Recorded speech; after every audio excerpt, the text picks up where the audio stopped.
السلام عليكم ورحمة الله وبركاته. الحمد لله القائل نحمده سبحانه وتعالى ونشكره. أشهد أن لا إله إلا الله وحده لا شريك له، وأشهد أن محمدا عبده ورسوله، ونصلي ونسلم على سيد النبي الكريم سيدنا وحبيبنا محمد الأمين وعلى آله وأصحابه أجمعين. أما بعد، أيها المؤمنون اتقوا الله، أوصيكم وإياي بتقوى الله، فقد فاز المتقون. Muslimin dan muslimat, mudah-mudahan dirahmati Allah Subhanahu wa ta'ala. Kita sambung bacaan kitab kita menggunakan kitab Muhimmah fi Ilmil Hadis. Kita sampai di muka surat 21. Muslimin dan muslimat yang dirahmati Allah sekalian, pada bulan lepas kita dah membaca tentang 18 golongan manusia yang Allah Subhanahu wa ta'ala murka pada mereka. Dan Allah tidak akan ampunkan dosa mereka, melainkan sebelum mati mereka taubat dengan taubat nasuha. Pada bulan lepas kita dah baca cerita 18 golongan manusia yang mereka ini tidak akan diampun dosa oleh Allah Subhanahu wa ta'ala, melainkan sebelum mati mereka taubat dengan taubat nasuha. 18 golongan itu ialah, kita ulang balik. Yang pertamanya qatil, iaitu pembunuh. Dalam Quran Allah Subhanahu wa ta'ala berfirman, a'udzubillahi minasyaitonirrajim, man qatala mu'minan muta'ammidan fajaza'uhu jahannamu khalidan fiha. Shadaqallahul azim. Barang siapa yang membunuh satu orang mukmin, orang itu orang Islam, orang alim, orang mukmin, kita saja atas senapang ditembak boleh mati. Fajaza'uhu jahannamu khalidan fiha. Tuhan kata balasannya tidak lain melainkan neraka jahannam, kekal dia selama-lama di dalamnya. Satu. Mereka ini yang terlibat membunuh orang mukmin, orang alim, orang yang berilmu, orang yang terlibat bunuh golongan ini, kalau dia tidak taubat dengan taubat nasuha, sampai mati dia masuk neraka jahannam khalidan fiha, selama-lama dia di dalam neraka. Na'udzubillah. Yang kedua, araf. Bulan lepas kita tengok golongan kedua yang tidak diampunkan oleh Allah, melainkan kalau mereka bertaubat dengan taubat nasuha, ialah golongan araf. Araf adalah bomoh yang mengaku tahu benda-benda yang sudah lepas. Itu dia panggil araf. Rantai hilang, pergi jumpa dia, dia mengaku kata dia tahu rantai ini ada di sekian-sekian tempat.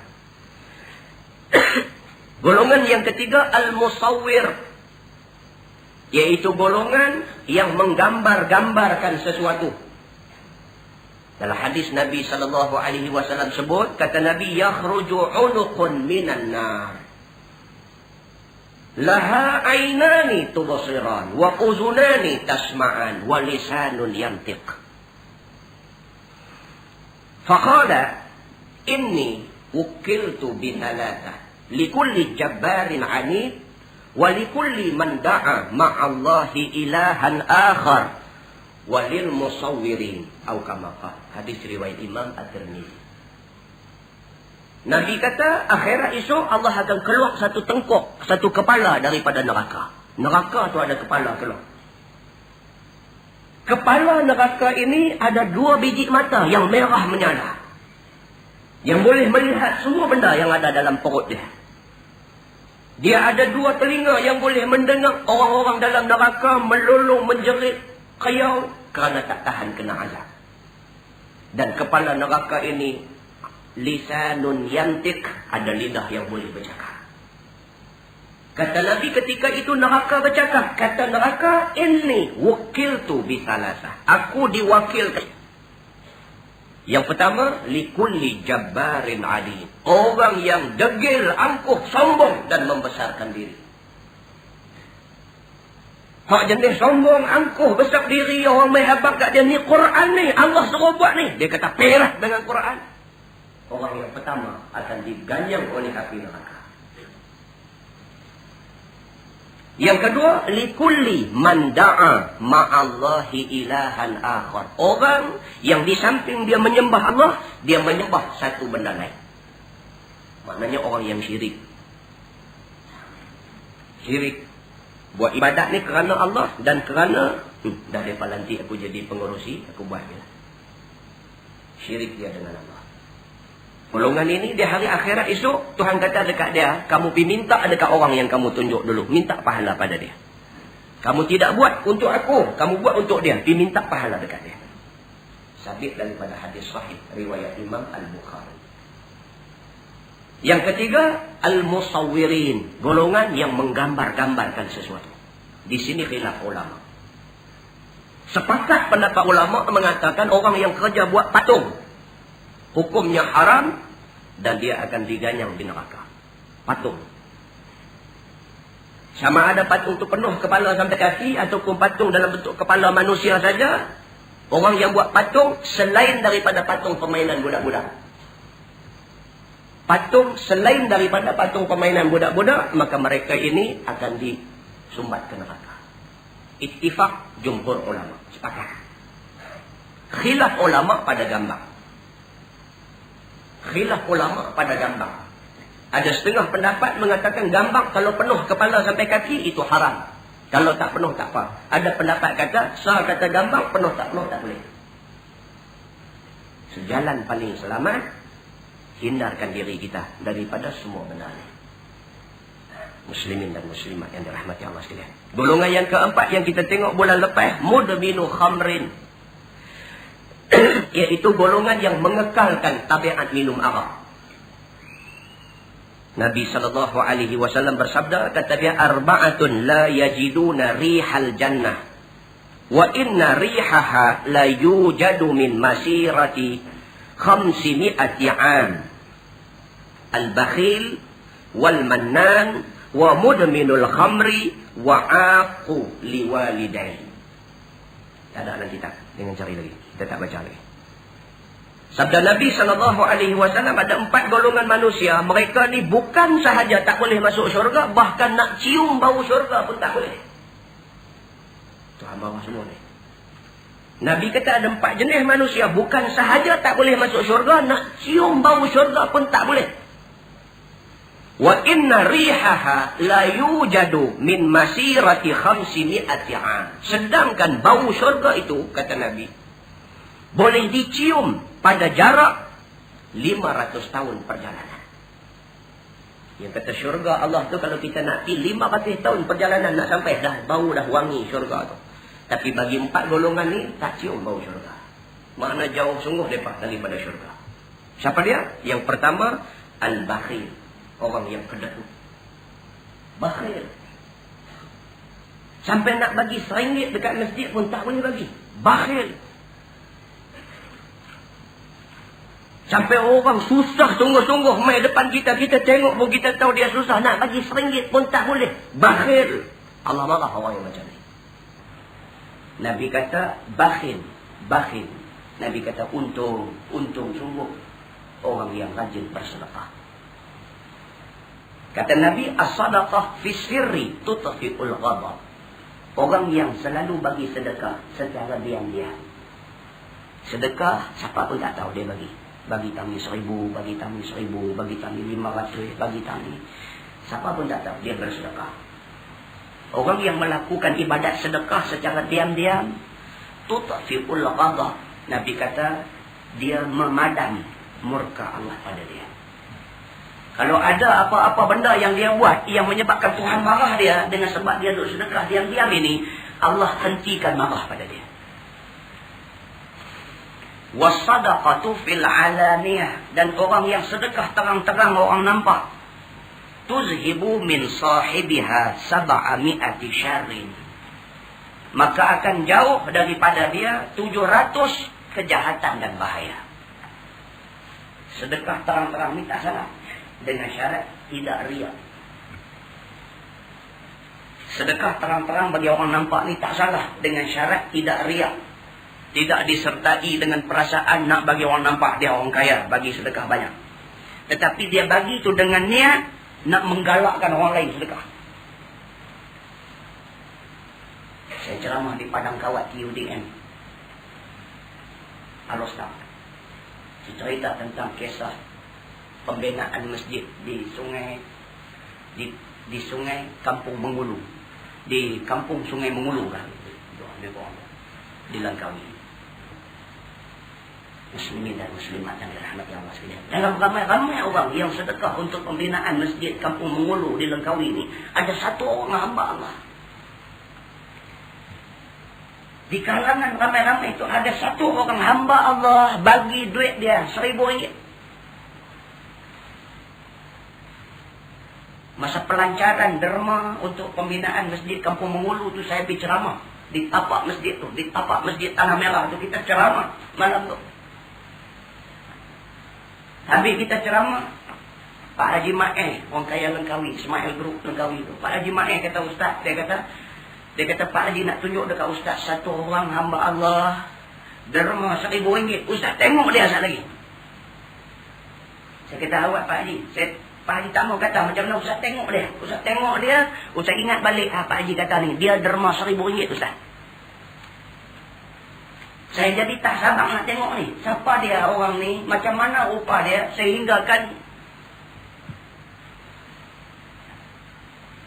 habis selesai ceramah apa begitu begini, Pak Haji Ma'eh cari-cari jumpa dia. Bawa saya tingkat dia. Kerana dia ni nak berjalan pun tak boleh. Dengan cacatnya, dengan rupa bodohnya, dengan tak nak kerjanya. Duit orang duk bagi, orang tengok dia cacat. Apa dia tak minta sedekah, tak pernah minta sedekah. Dia cuma tiap-tiap waktu semayang di masjid. Masjid mana dan dia semayang, dia akan pastikan dia semayang di masjid. Orang tengok dia, Allah campakkan dalam hati orang yang tengok dia rasa kesian, orang sedekah kat dia, orang sedekah kat dia. Duit orang duk sedekah tu dia duk impun-impun derma untuk buat masjid.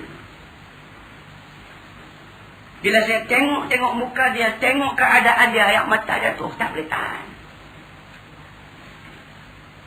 Kalau orang macam tu bagi RM1,000, kita nak bagi berapa?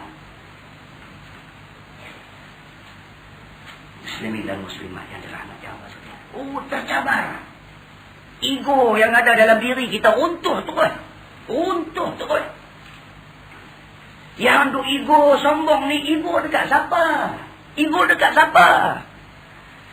Yang duk berasa besar ni, besar dekat siapa? Untuk ego kita tengok dia tu. Saya salam dia, saya peluk dia. Cakap pun mulut meleweh dengan subhanallah. Muslimin dan muslimat yang dirahmati Allah sekalian. Pak Haji Ma'eh ni kata Ustaz, patut saya datang Ustaz sebelum saya ceramah tadi supaya Ustaz cerita tentang dia ni. Cerita tentang orang Langkawi ni bagi mereka tahu. Kata dia ni orang yang mereka duk pandang hina, orang yang mereka duk pandang tak ada apa ni, orang ni bagi RM1,000 untuk masjid. Perasa macam nak naik balik di pegang mikrofon, sambung balik sikit lagi. Sungguh. Yang kedua, Al-Mannan, orang yang suka mengungkit-ungkit, buat baik ungkit. Kalau saya tak campur tangan hari itu, pergilah daripada ni. Ungkit. Nak abang kata, kerana dia tolong, dapat. Teruk dah hari itu ni, kalau tak sabit aku ungkit. Allah marah daripada ni, bukan kata tak boleh masuk syurga, bau syurga pun tak boleh cium.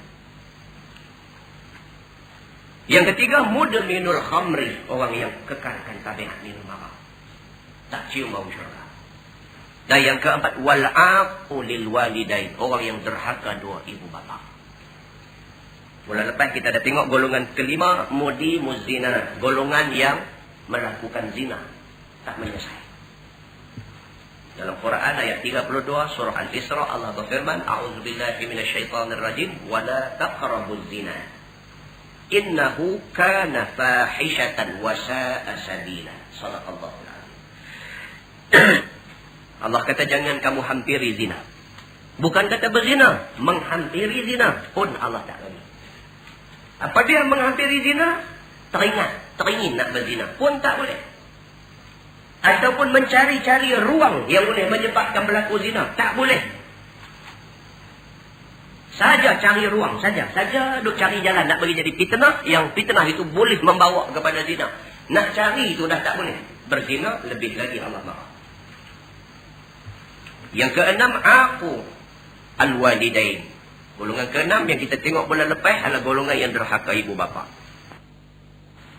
Dan ketujuhnya sahir, iaitu orang yang mengerjakan suatu yang jahat supaya menambah daripadanya pekerjaan yang menyalahi adat seperti balik mata dan lainnya, maka itu haram lagi dosa yang besar. Sihirlah. Sahir maksudnya orang yang main sihir. Tak boleh.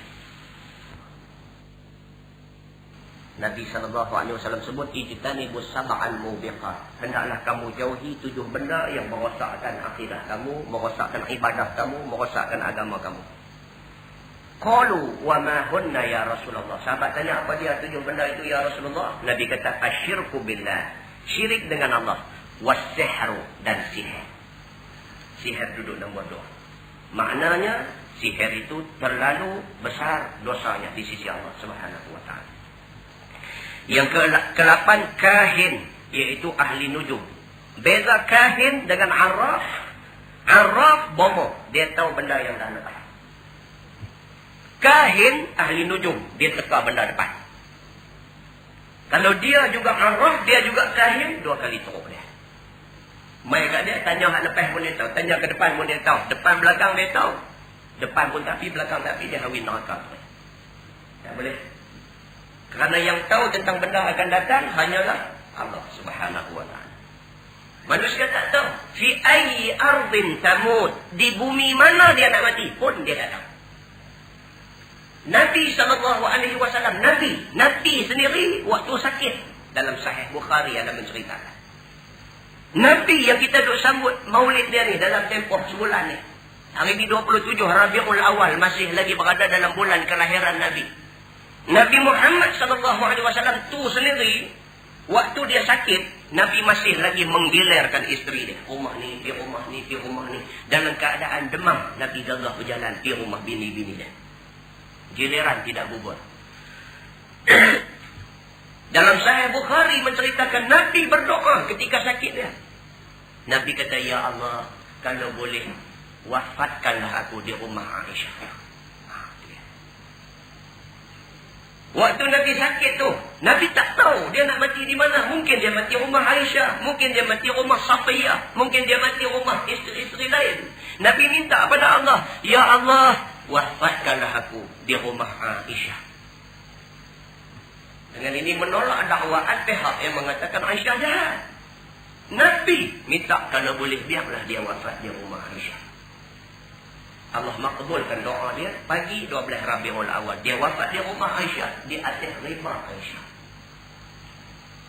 Nabi dikebumikan di bilik Aisyah. Itu yang kita tidur tengok di Mekah. Makam Rasulullah itu asalnya bilik Sayyidatina Aisyah. Di sebelah kanan Nabi, berbetulan dengan bau Nabi, diletakkan jenazah Sayyidina Abu Bakar As-Siddiq radhiyallahu anhu. Di sebelah kanan Sayyidina Abu Bakar, berbetulan dengan pinggang, diletakkan jenazah Sayyidina Umar Al-Khattab radhiyallahu anhu. Itu dalam bilik makam Rasulullah. Sayyidatina Aisyah di mana? Itu bilik dia. Nabi dimakamkan di bilik dia. Abu Bakar dimakamkan di bilik dia. Umar dimakamkan di bilik dia. Aisyah di mana? Dicatatkan dalam satu asar as-sahabah, catatan sahabat. Aisyah ketika nak mati, dia pesan dekat orang, kalau aku mati, kebumikan aku di Baqi', dia kata. Orang tanya dia, pasal apa wahai Aisyah? Rasulullah sayang kamu, Rasulullah minta kalau boleh mati di rumah kamu. Aisyah kata, aku tak mau jadi fitnah. Kebumikan aku di Baqi' bersama dengan Sayyidina Osman dan lain-lain sahabat. Aisyah ni hati pun bersih. Dia tak mahu. Esok orang tuduh, kata, cuba tengok Aisyah, dia kawal Nabi kat dia. Sampai Nabi mati di rumah dia, sampai semua tanam di rumah dia, sampai dia pun nak pergi tanam tepi Nabi. Dia baca dah benda tu. Dia tak mau jadi fitnah di kemudian hari. Kebumikan aku di Baqi'. Muslimin dan muslimat yang dirahmati Allah sekalian. Nabi pun tak tahu bila dia nak mati. Benda yang duduk di depan tak tahu. Kalau ada orang teka, dia kain. Dia dimurkai oleh Allah. Kalau tak bertaubat sebelum mati, dia di neraka. Muslimin dan muslimat yang dirahmati Allah sekalian. Hari Sabtu kemarin dulu saya di rakaman forum di Johor Barat. Dianjurkan oleh syarikat buat di pekarangan asrama pekerja-pekerja kelang. Habis forum selesai, budak-budak perempuan kelang 5 kumun. Ingat nak saya autograf apa? Pakai mai kumun. Pokoknya mai ramai-ramai tu kerana nak tanya masalah. Saya kata ni apa ni ramai-ramai ni, jauh sikit. Tak peduli lah dia kumun. Jajah. Apa hal? Nak tanya Ustaz, ada kemuskilan, ada masalah, ada problem, ada apa. Saya kata line up. Buat line, sorang-sorang. Tengok line takut. Tak balik lah malam ni. Tengok line punya panjang. Sorang-sorang mai. Kita dan tanya tak apa orang. Kalau 6-7 orang. Ke 6-6 ataupun ke 7-7 orang saya tak ingat lah. Masalah dia sama je. Yang pertama masalah zina. Yang kedua masalah anak luar nikah. Yang ketiga masalah dosa selepas melakukan dua benda. Dia kan? Mai seorang mula tanya Ustaz. Ni saya nak tanya Ustaz. Dia kata ni macam kandungan kita. Kalau baru 2 bulan 3 bulan kita gugur tak apa. Soalan yang tanya. Dia kata tak boleh. Tapi Ustaz, kita ada tanya satu Ustaz. Dia kata roh belum masuk lagi tak apa. Dia kata hampir tanya Ustaz Mardud mana. Dia tunjuk jari kat dia. Kamu buat kan? Dia kata tak. Dia kata kawan kamu tanya. Okay. Jawab dia tak boleh. Ni Ustaz soalan kedua. Tak boleh lah. Orang lain pula kata. Mai anak bodoh. Kes lebih kurang sama. Ustaz dia kata nak tanya Ustaz. Macam kawan saya dia suruh tanya. Semua macam tu. Kawan saya dia suruh tanya. Jadi dia sudah melahirkan anak luar nikah. Jadi dia akhirnya dia bunuh anak itu. Terima saja. Selama yang muka macam tak ada dosa. Saya tu perhati tengok muka budak-budak ni. Tak ada apa-apa. Biasa. Dia sudah bunuh anak itu. Jadi orang tua-tua cakap anak itu anak jin. Jadi orang tua-tua cakap anak itu mesti balut dengan kain kuning. Kita taruh ubat banyak-banyak, kita simpan dia dalam rumah.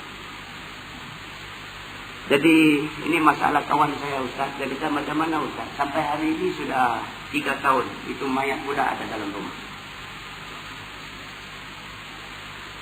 Dia kata kat dia, benda itu sudahlah dosa. Kamu tambah lagi dosa itu dengan faham khurafat kamu. Kamu berzina itu dosa. Kamu bunuh anak yang dilahirkan hasil zina itu satu dosa besar. Kemudiannya kamu simpan pula mayat budak itu dalam rumah dan percaya dengan satu kepercayaan khurafat. Kamu buat dosa di atas dosa dan di atas dosa. Tapi ini orang tua-tua cakap Ustaz. Saya kata apa cerita pun balik kebumikan mayat.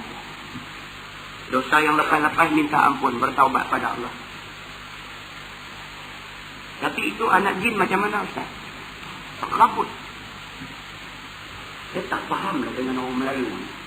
Orang Melayu ni tak faham sungguh. Pasal apa dia percaya khurafat? Kita mengaku kita lahir jadi orang Islam. Kita mengaku orang Islam ini kekuatan dia Quran dan hadis Nabi. Kita mengaku semua benda ni. Mai dalam aktual punya hidup, dalam hidup yang sebenar, kita percaya khurafat.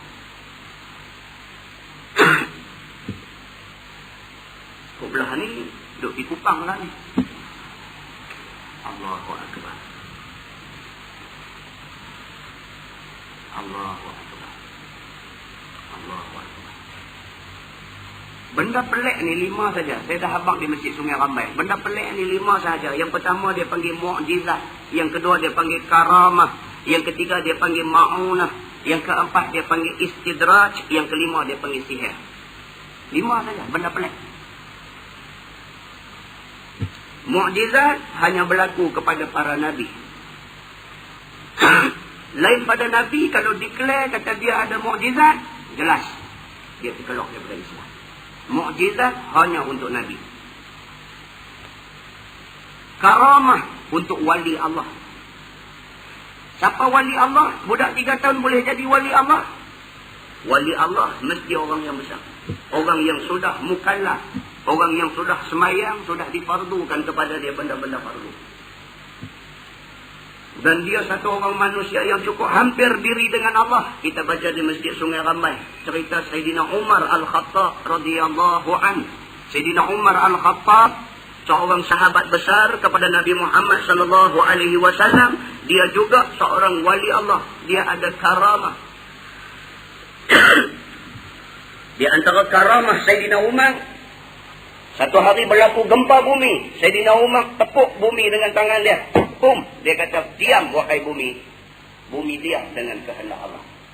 Itu dia panggil karamah. Orang laku Sayyidina Umar tu dapat karamah. Yang ketiga yang pelik dia panggil ma'unah. Ma'unah maksudnya bantuan Allah kepada orang alim yang berilmu dan membuktikan dia beramal dengan ilmu. Allah beri ma'unah pada dia, dan ma'unah ini hanya untuk dia, bukan untuk orang lain. Simple contoh kita bagi. Yang kata ma'unah ni, dia bawa kereta, tengok minyak kereta habis dah, kering, empty, rapat dah. Lampu, gambang, petrol tu dah menyala lama dah. Sekira-kira pada adatnya, kereta dia dah mampu enjin lama dah, kerana minyak tak ada. Tetapi oleh kerana dia seorang yang berilmu, dia alim dan dia beramal dengan ilmu dia, dia ikhlas dengan ilmu dia, Allah tolong dia. Allah tolong dia. Dia tu saja Allah tolong. Dalam keadaan minyak tak ada tu, kereta boleh berjalan juga sampai jumpa kedai minyak, sampai buh minyak. Dan syarat ma'unah, tak boleh kereta kawan. 3. Mu'jizat, karamah, ma'unah. Yang keempat dia panggil istidraj. Luar biasa, pelik. Tapi Allah jadikan kepada orang fasik. Dengan tujuan nak menambah fasik orang itu, ataupun orang yang percaya pada dia turut jadi fasik. Yang keempat, sihir. Benda yang boleh dipelajari oleh orang Islam dan oleh orang bukan Islam. Belajar sihir mengikut pendapat sebahagian ulama, dia kata harus. Beramal dengan sihir, sepakat ulama haram. Budak Kupang ni nak buat dalam mana? Mujizat ke dia? Karamah ke dia? Ma'unah ke dia? Istidraj ke dia? Apa dia? Soal dia tak ada dosa kerana dia 3 tahun. Dia belum balik, dia tak dikira berdosa. Kita hadapi ni.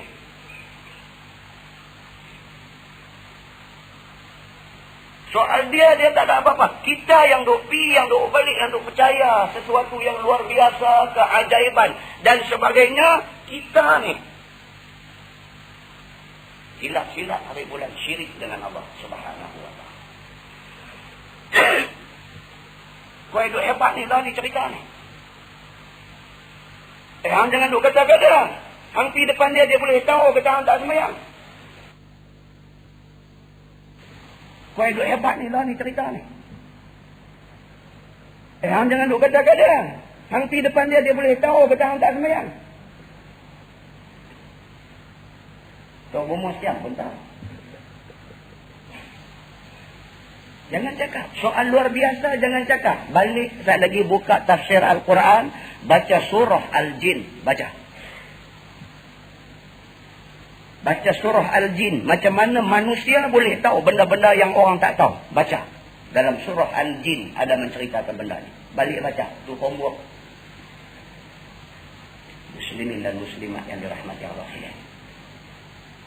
Dan kita nak bagi tahu tak lama lagi dekat nak kiamat dia akan main lebih hebat daripada tu. Allah hantar Al-Masih Dajjal. Dajjal lagi hebat. Orang buta mai kat dia, dia pegang muka gabuh gitu, celek biji mata. Pakat dia beratung pula. Pakat dia beratung pula.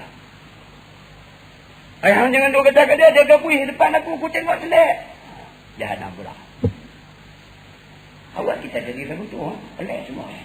Pelik semua. Iman senipis kulit bawang kita ni. Senipis kulit bawang.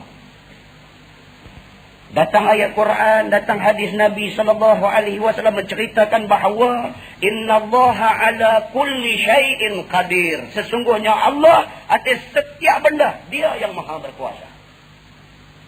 Kenapa tak minta dekat Allah? Ikhtiar disuruh berikhtiar selagi mana ikhtiar itu tidak lepas daripada sempadan syarak.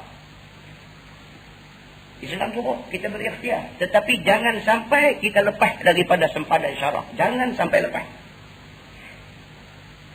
Berikhtiar sampai peringkat percaya batu geligah.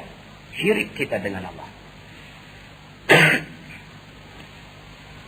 Amboi, pergi ambil ayam balik jurus-jurus hak lumpuh bangkit berjalan sudah.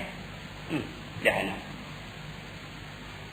Ni nak tanya, berapa hari kita boleh jaga kita punya cakap? Berapa hari? Hari pi cakap elok. Allah kita nak ikhtiar. Hari happy tu kita nak ikhtiar. Kalau baik Allah bagi baik. Hari pi. Balik-balik jurus mandi, Allah pun nak uji kita, Allah bagi sihat. Dan. Lala tu juga. Bukan nak kata. Dia jadi semua. Aku tengok tunai-tunai. Jurus-jurus bangkit jalan. Allah kata, kafir orang ini. Muslimin dan muslimat yang dirahmati Allah. Tak banyaknya betul lah. Tak banyaknya betul. Dah tak ada pembohong lah. Tak ada pembohong lah. Nabi SAW masa hidup dia, orang biasa pergi jumpa dia, minta dia tolong doa. Yang tu betul. Orang pergi jumpa Nabi, bawa anak kecil. Ya Rasulullah, tolong doa kepada anak aku. Nabi pun ambil anak kecil itu dukung. Bismillahirrahmanirrahim. Nabi bismillah. Allahumma faqihhu fid din wa 'allimhu ta'wil. Nabi kata, ya Allah, fahamkanlah budak kecil ni tentang agama dia dan alimkanlah dia tentang tafsir Al-Quran. Biasa. Ataupun orang pergi jumpa, ya Rasulullah, sahabat kita miskin. Ya Rasulullah, sahabat kita ni susah sangat. Doakanlah untuk dia, mudah-mudahan dia senang. Nabi angkat tangan minta, ya Allah, mudahkanlah hidup Sa'labah. Misalnya. Yang tu ada. Dan yang tu yang ditunjuk oleh Nabi kita, Nabi Muhammad sallallahu alaihi wasallam. Jangan cari pasal. Abang dah, mungkin tajam abang dah, simpang pek matang bulu belah abang. Nak pergi juga, pelingkup kita abang. Pada malam ini insya-Allah kita sambung yang kesembilannya hasad. Yang kesembilannya hasad, iaitu orang yang berdengki-dengki sama Islam. Maka makna dengki itu mencita-citakan hilang nikmat pada orang lain dan suka kedatangan bala dan mudarat atasnya. Dahsyat. Dengki. Bukan sahaja dia dengki pada orang tu, bahkan dia mau kalau boleh kawan tu kena bala, kena mudarat. Punya busuknya perut manusia yang ada sifat hasadnya. Nabi kata, la hasada illa fitnain. Tidak boleh hasad melainkan pada dua benda. Apa dia? Yang pertama, rajulun atahullahu malan fasaddaqahu. Seorang lelaki yang Allah bagi kat dia harta benda, dengan harta itu dia sedekahkan kepada orang lain. Kita boleh hasad pada dia, bukan hasad nak pergi rosakkan dia, tapi hasad dengki. Kalau boleh aku pun nak sedekah harta aku macam dia juga. Hasad itu harus. Wa rajulun atahu Allahul ilma, dan lelaki yang Allah bagi dekat dia ilmu pengetahuan, fa'allamahu, dia ajak ilmu tu. Kita tengok ada satu orang, Allah bagi sedikit ilmu kat dia, dia ajar ilmu dan sebagainya, kita tengok bagus, kita hasad dekat dia. Aku pun nak cari ilmu, aku pun nak mengajar macam dia juga. Ini diharuskan. Tapi kalau hidup abang korang pergi mengaji lah, dia ni kena raya ya. Suara ya bunyi terang, ilmu bukan ada. Ada juga yang tu bukan hasad, itu busuk perut namanya. Ada macam ni, ada dia cakap kata jadi macam lang laut orang pergi balik cari tahu mana agak-agak orang boleh makan, cakap dia singgah Ustaz. Dengar-dengar buah racun sikit, orang pergi tahu dia pula bagi racun sikit. Apa kesudahan orang Islam? Apa kesudahan orang Islam? Bukan masalah kita nak berhasad dengki, tak ada masalah. Hidup guna platform pukul orang tu bagi jatuh, pukul bukan masalah dia. Hang duduk depan kitab mengajar. Siapa pun duduk depan kitab mengajar. Jangan rosakkan sama-sama orang Islam. Itu merugikan Islam dan umat dia. Muslimin dan muslimat yang dirahmati Allah sekalian, Nabi SAW bersabda, kata Nabi, innal ghilla wal hasada ya'kulanil hasanat kama ta'kulun narul hatab. Kita dalam kitab. Nabi bersabda, kata dia, sesungguhnya dengki dan hasad itu memakan kebaikan yang kita buat, seperti mana api memakan kayu api yang kering. Kita buat banyak kebaikan. Kita pergi umrah 3-4 kali. Kita pergi haji 2-3 kali. Kita bagi sedekah. Kita semayang berjamaah. Banyak benda kita buat. Kerana hasad. Hasad kita menyebabkan kebaikan yang kita buat dah dimakan. Akhirnya tidak ada kebaikan kita ketika kita menghadap Allah Subhanahu wa ta'ala. Jangan buat benda-benda hasad macam ni. Dan ke-10-nya fattan. Bawa baris. Saya baca tak tu. Yang ke-10-nya fattan, iaitu orang yang mengadu-ngadu di antara manusia. Penjaduk pelaga orang. Golongan yang Allah cukup marah, Allah tak mau ampun mereka ni, melainkan mereka taubat dengan taubat nasuha, baru Allah ampun mereka. Di antaranya ialah fattan, iaitu orang yang mengadu dombakan orang, duk pelaga orang. Supaya berkelahi. Seperti dia memindahkan perkataan dua orang supaya berkelahi. Duk pindah cakap. Dia main kat kita, abang kata, Ustaz saya ni bukan anak. Itu dia kata ke Ustaz lagi. Abang saya tak boleh dengar. Kita pun dengar dia duk perang. Dia kata apa kata? Isteri kata, abang asal Ustaz marah. Hang tak mau abang, susah abang pedawai. Kita buat. Kalau nak abang, abang apa? Dia kata ke Ustaz bagian. Kita pula bila dengar dia naik marah. Kata balik ke orang. Dia pula dengar pasang tip elok dia abang kena pula. Dia kata Ustaz. Dia Ustaz juga anu pun. Ustaz. Dia kata hari itu Ustaz Samsuri kata ke Ustaz. Kau anu pula. Kata. Walhal hak kita kata tu kadang-kadang tak seperti yang dia sampaikan. Hak kau nu kata pun tak seperti yang dia habaq kat kita. Dia duduk di tengah. Fattan orang ini. Fattan maknanya kejaduk pelagam dia orang. Baik.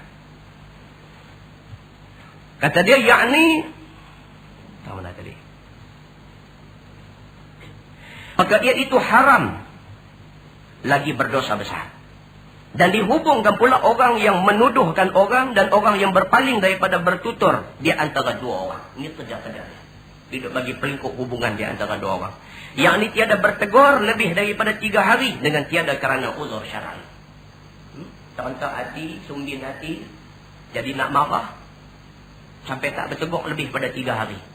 Semata-mata kerana perbuatan fattan tadi ni. Maka berdosa besar orang-orang yang buat kerja macam ni.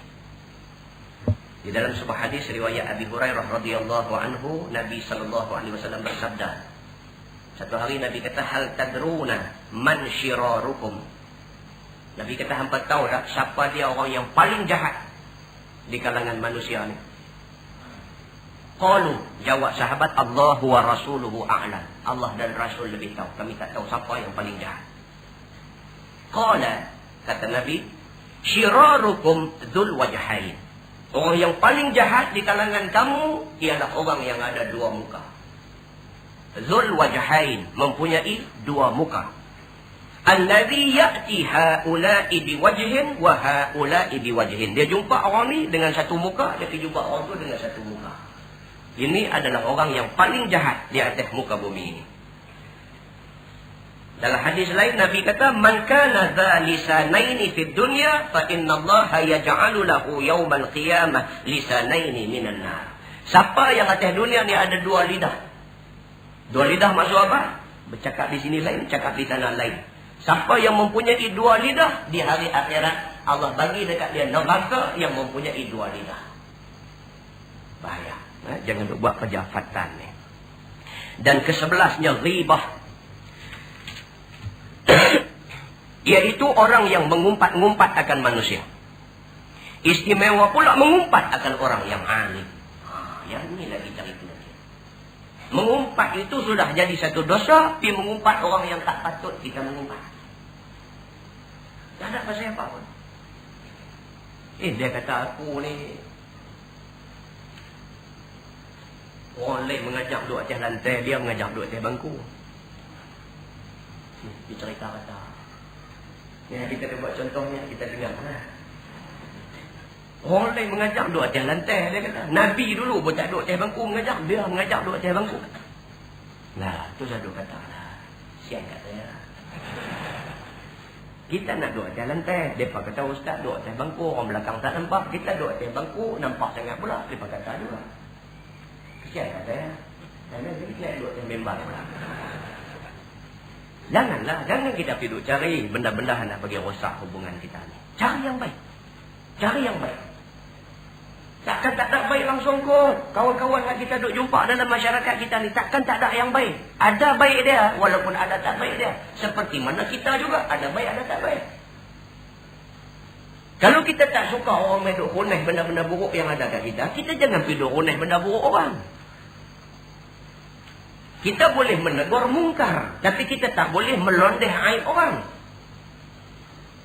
Kita boleh bercakap, kita kata minum arak ni tak boleh jadi pemimpin. Tapi kita tak boleh terang-terang abang sipolan-sipolan minum arak. Sedangkan kita pun tak pernah tengok dia minum arak. Belum tahu, mungkin hak kita dengar tu berita palsu. Mungkin. Apa untung kita tuduh dia, sedangkan kita tak ada bukti. Apa untung? Kita boleh habaq, jangan pilih pemimpin yang minum arak. Itu boleh. Tapi tak boleh kata, minum arak. Melainkan, kita nampak dengan mata kita, betul dia minum arak. Bukan sekali, berkali-kali. Muslimin dan muslimat yang dirahmati Allah sekalian. Itu Islam. Islam punya teaching macam tu. Dan orang yang mengamalkan Quran, jangan kita fitnah dia. Jangan kita mengumpat dia. Maka muwafaqahlah segala ulama mengatakan dosa besar, lagi jadi fasik, lagi tertolak saksinya atas segala orang yang mengumpat-ngumpat akan orang alim dan orang yang mengamalkan Quran. Kalau dia satu orang manusia yang suka mengumpat orang alim, suka pelekeh orang alim, suka menghina orang alim, suka mengatakan orang alim ni bodoh, kolot, tak faham dengan zaman teknologi dan sebagainya, pergi jadi saksi nikah. Tak boleh. Pasal apa? Pasal tertolak saksinya. Nyayalah kawan yang menikah depan dia. Dan ke-12-nya al-usyar. Al-usyar. Iaitu orang yang mengambil cukai daripada harta manusia. Maka yang demikian itu haram, lagi dosa yang amat besar, lagi yang sangat susah, ketakutan huru hara pada hari yang diambil balas akan mereka itu. Di sini perlu penjelasan. Al-usyar ialah orang yang bukan pemerintah. Dia tak boleh kutip cukai. Tetapi pemerintah mempunyai hak untuk kutip cukai. Berdasarkan kepada amalan yang dibuat oleh para sahabat Nabi ketika mereka menjadi khalifah. Dia ada beberapa cukai yang dibenarkan. Selagi mana cukai itu tidak menghisap darah rakyat. Baik. So yang dia sebut di sini merujuk kepada orang yang bukan pemerintah. Tapi pilih kutip cukai daripada orang. Tak boleh. Iaitulah hari yang dibangkitkan segala makhluk daripada kubur mereka itu. Hari itu dia susah kalau dia buat kerja. Dia ada rumah sewa, bagi orang sewa rumah dia. Sewa rumah 250 sebulan. Cukai, government tax, dia kata kena lagi 50 ringgit. Jadi 300 semua sekali. Dia kata tak boleh. Hang sebagai orang biasa tidak ada hak untuk mengenakan cukai. Baik. Dan ke-13-nya mudrib. Baca itu, jangan baca midrab. Mudrib. Yaitu orang yang melakukan mata bendanya. Dia nak bagi laku barang dia. Yaitu orang yang melakukan mata bendanya dengan sumpah yang dusta. Jual barang, sumpah bohong. Acik kerak jari, buah ni elok. Sumpah tu. Dah dia kata buah ni, saya duduk menegak buah ni berat. Saya duduk menegak buah durian ni dah masuk 15 tahun dah. Saya tengok duri tu saya tahu dah. Buah ni tak mungkapnya. Tembak. Acik kerak jari. Duk buka pisau lipat perak-perak tu. Kita pun tengok dia keras sungguh kaki ni. Nah. Kita balik-balik buka-buka mangkak semua. Dia sumpah palsu. Ada baiknya jangan cakap macam tu. Abang elok kata saya tak tahu. Setakat yang saya duk ambil buah ni memang daripada pokok baik lah. Setakat yang lepas-lepas elok. Tapi benda dalam kita tak tahu. Saya minta maaf awal-awal. Cantik. Cuba cantik. Ni tak. Bagaimana? Apa sah? Mereka ni tak diampun oleh Allah Subhanahu wa taala melainkan mereka taubat nasuha. Atau mereka mengerjakan yang haram seperti menipu daya pada sukatan dan timbangan dan dihubungkan pula orang yang memakan riba. Sama. Sama dosa dengan orang yang makan riba. Meniaga ni hingga kata duk timbang tipu saja. Tak ada kita nak tengok tu. Ambil buah atas penimbang tu, buah bungkus. Kita pun tak nak tengok bungkus je lah. Bungkus je lah. Betul ke, tak betul ke, wallahu a'lam, Allah saja yang tahu. Dia buah beruk, ambil bungkus. Buah beruk, ambil bungkus. Cepat. Cekap ke? Apa ya? Mereka ini macam orang yang makan riba juga. Maknanya dari segi haramnya hasil yang mereka makan. Maka adalah yang demikian itu haram lagi dosa yang amat besar. Yang keempatnya belah. Yang keempat belahnya Rafidhi. Rafidhi iaitu orang yang benci dia akan seorang daripada sahabat Nabi SAW dan tiap-tiap orang yang bid'ah. Benci dengan sahabat Nabi. Oh, tak suka dengan sahabat Nabi. Orang habaq dia kata ni amalan sahabat Nabi ni. Dia mulut dengar. Sebut kata ni amalan Nabi, ni amalan sahabat Nabi, dia naik lawyer, dia tak boleh dengar. Bid'ah, suka buat benda-benda yang dia ada-adakan dalam agama. Suka mengada-adakan benda yang tak ada dalam agama. Dia reka-reka, dibuat dan dianggap ini benda ibadat. Yang siapa tak buat berdosa. Golongan ini tidak diampun dosa mereka oleh Allah Subhanahu wa taala melainkan mereka taubat dengan taubat nasuha. Dan yang ke-15-nya man yajurru ridaahu ujuban.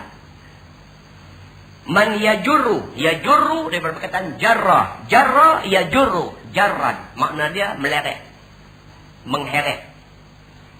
Meleret atas lantai. Meleret dan menyeret. Iaitu orang yang menghela, yakni melabuhkan selendangnya kerana menghairankan dirinya.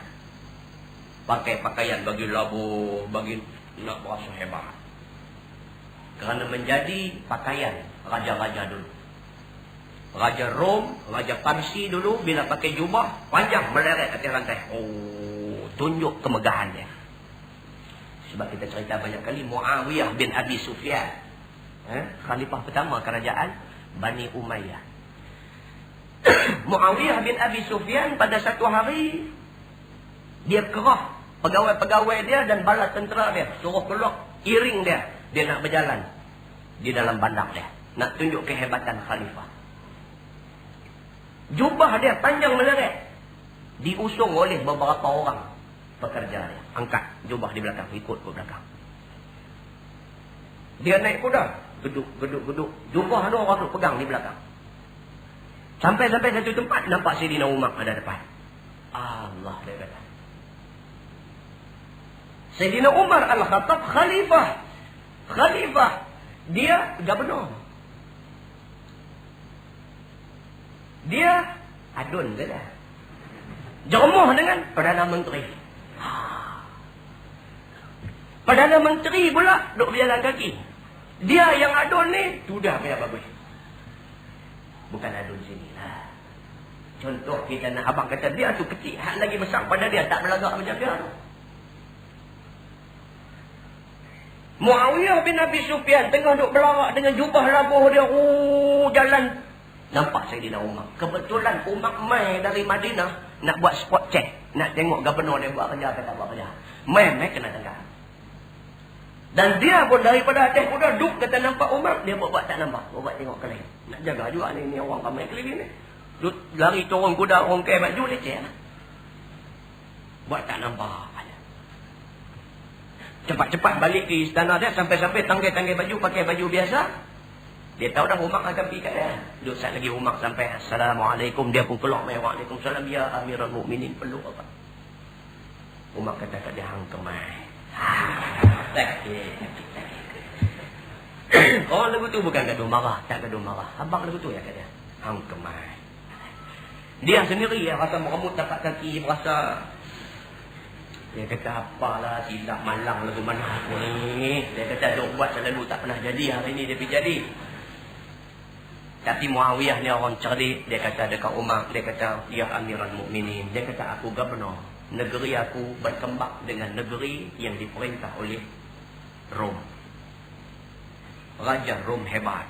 Dia kata, kita nak tunjuk bahawa orang Islam juga mempunyai ketua-ketua yang hebat. Dia kata, Umar tak kata apa. Umar tengok muka dia. Lama-lama dia kata, sudah, jom kita berdoa. Itu dia panggil mental torture. Mental torture. Tak payah marah. Dia kata, bisa suruh. Itu cerita Muawiyah. Satu hari tersampak dengan Saidina Umar. Pasal apa? Pasal pakai benda yang menunjukkan ujub, rasa hebat diri. Islam tak mau benda-benda ni semua. Terus ada berasa hebat kat siapa dah. Kita manusia, semua dhaif, semua lemah, semua buat salah. Baik. Yang ke-16-nya la'ibus satranj, iaitu orang yang bermain catur. Alhamdulillah. Mereka kata kitab Ustaz Samsuri di pelik-pelik semua lah. Pelik-pelik semua. Saya cuba singkap, selak, cari, punggah, nak cari ni atas alasan apa catok ni tak boleh ni. Saya jumpalah dalam satu kitab. Dia kata sebenarnya tegahan main syatranj, catok ni bukan kerana catok, tapi kerana melalaikan. Dulu ni orang main catur sampai tak semayang. Di atas dasar itu, maka diharamkan dia. Dia termasuk di dalam permainan yang melalaikan. Bukan kerana catur. Dan pun serupa. Kalau duduk bawah pokok ketapang, naik haji sampai 3-4 kali dah. Tapi masjid tak naik-naik lagi, haram juga. Tak gaduh nanti catur lah. Main karam pun serupa lah. Main karam. Berapa kali, apa dia panggil pukul sini pergi sana. Tak ada saya pun. Punya duk main petik sampai naik merah jari.